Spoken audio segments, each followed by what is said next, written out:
एक दोस्त दूसरे दोस्त के घर जाता है और उसके घर में एक कपड़ा तार के ऊपर था, उसको हाथ लगाने लगता है तो दोस्त शोर डाल देता है, नहीं नहीं नहीं इसको नहीं छेड़ना तुमने। अब वो परेशान होता है, उससे आगे कहता है देखो तुम मेरे दोस्त हो, मेरा तुम पे कोई शक का इरादा नहीं, लेकिन ये कपड़े मेरी माँ और बहन के हैं, मैं नहीं चाहता कि इन्हें कोई गैर महरम जो है वो हाथ लगाए। अस्सलाम वालेकुम, कैसे हैं आप लोग? मैं हूं आपके साथ अदनान और आज की एक बड़ी अजीब सी कहानी और दुख से भरी हुई है कि सगी बहन इस हद तक जा सकती है। ये कहानी हमारे एक दोस्त सुनाते हैं। वो कहते हैं कि मैं अपने एक दोस्त के घर गया हूँ और उस दिन मैंने कुछ नोट्स वगैरह बनाने थे, मैंने कहा चलो उसके पास चला जाता हूँ। उसके घर गया हूँ तो उसकी वालदा जो है उसने उसे आवाज़ दी कि बेटा तार के ऊपर जो कपड़े हैं ना ये उतारो, क्योंकि हम लोग छत वाले कमरे पे थे, और कपड़े उतार के नीचे रख जाओ।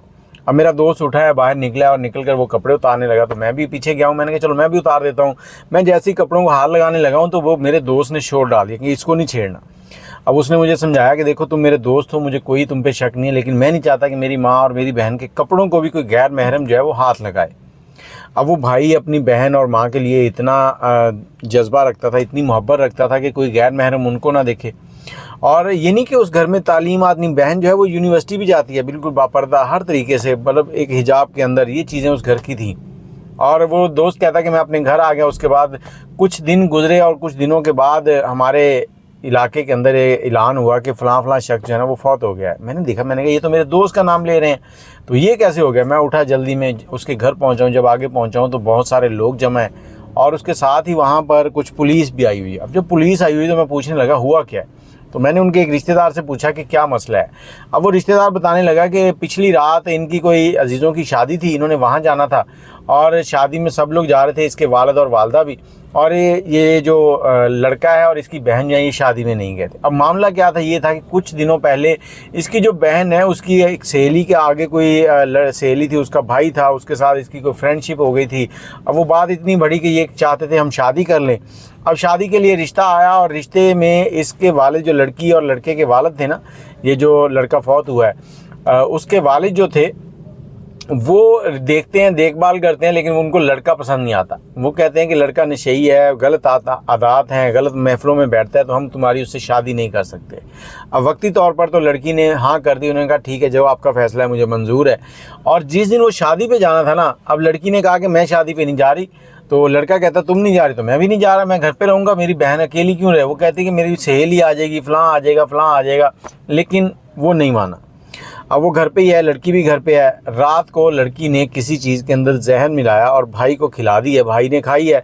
खाने के बाद रात को वो लड़की जो है वो अपने आशिक के साथ भाग गई और लड़का जो है वो घर में तड़प तड़प कर मर गया। लड़की अपने आशिक के साथ भाग गई है। अगले दिन कोई रात भी गुजर गई, अगला दिन भी गुजर गया। शाम को कोई उनके घर में कुछ चीज़ देने आया, उसने दरवाज़ा खटखटाया, कोई भी नहीं आ रहा। उसके वालिद को फ़ोन किया, उन्होंने कहा जी बच्चा घर पे है, बच्ची भी घर पे है। वो कहते दरवाज़ा नहीं खोल रहा। तो फिर इस तरह से वो सारा मामला सामने आया, पुलिस आई, पुलिस ने तफ्तीश की। तफ्तीश करने के बाद वो पता चला कि लड़की और उसके आशिक ने मिलकर ये सारा प्लान किया था और ये जहर देकर इसको कत्ल कर दिया था खुद भागने के लिए। अब मैं यही कहना चाहूँगा कि माँ बाप जो है ना वो कभी भी आपके लिए बुरा नहीं सोचते। अगर वो लड़की भाग कर चली गई है ना, ये मोहब्बत जो, ये आशिकी, ये जो चीज़ें हैं, ये चंद दिन की हैं। चंद दिन के बाद जब उसको तारे नज़र आएंगे ना तो फिर यही भाई उसको मिलेगा ही नहीं, फिर रोएगी आंखों में हाथ रख रख करके मैंने अपने भाई के साथ क्या कर दिया। वो सगा भाई जो उसके कपड़ों को भी किसी को हाथ लगाने नहीं दे रहा था कि वो गैर महरम है, उसके साथ उसने इस तरह का सलूक किया। हाँ, अगर वो घर में ज़िद करती, भाई को, माँ को, बाप को मनाने की कोशिश करती, या जो माँ बाप कह रहे थे उन चीज़ों को नोट करने की कोशिश करती, क्योंकि ये जो 15 से 20-22 साल की उम्र है ना, इस उम्र के अंदर इंसान जुनूनी होता है। वो कुछ नहीं समझता कि क्या हो रहा है क्या नहीं हो रहा। उसको यही होता है कि जो मैं कर रहा हूँ वो ठीक है, बाकी सब गलत कह रहे हैं। तो कोशिश करें कि आप अपने वालिदैन की जो मर्ज़ी है उसके मुताबिक चलें, क्योंकि वालिदैन ने एक वक्त गुजारा होता है, एक टाइम गुजारा होता है, उन्होंने दर दर की ठोकरें खाई होती हैं। वो अपने फ़ैसले ऐसे ही नहीं आपके ऊपर मुसल्लत कर रहे होते। हाँ, वालिदैन को चाहिए कि बच्चों के साथ मुशावरत करें, उनको देखें क्या गलत है क्या सही है। बाकी आप अपनी राय ज़रूर दीजिएगा। अगर आपके पास कोई स्टोरी है तो हमसे ज़रूर शेयर कीजिएगा। नंबर है 0325 20 629। अल्लाह हाफिज़।